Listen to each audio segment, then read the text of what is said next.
রাজশাহী বিশ্ববিদ্যালয়ের টিএসসিতে একটি অনুষ্ঠানে চেয়ারে বসাকে কেন্দ্র করে ম্যানেজমেন্ট স্টাডিজ ও রসায়ন বিভাগের শিক্ষার্থীদের মধ্যে দফায় দফায় সংঘর্ষ ও ধাওয়া পাল্টা ধাওয়ার ঘটনা ঘটেছে।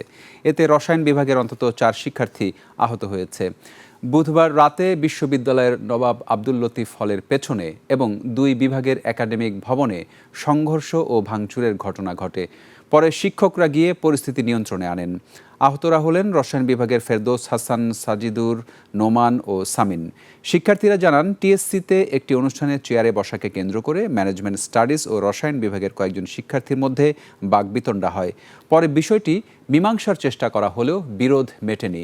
এক পর্যায়ে ম্যানেজমেন্ট স্টাডিজ বিভাগের কয়েক শিক্ষার্থী রসায়ন বিভাগের শিক্ষার্থীদের মারধর করেন।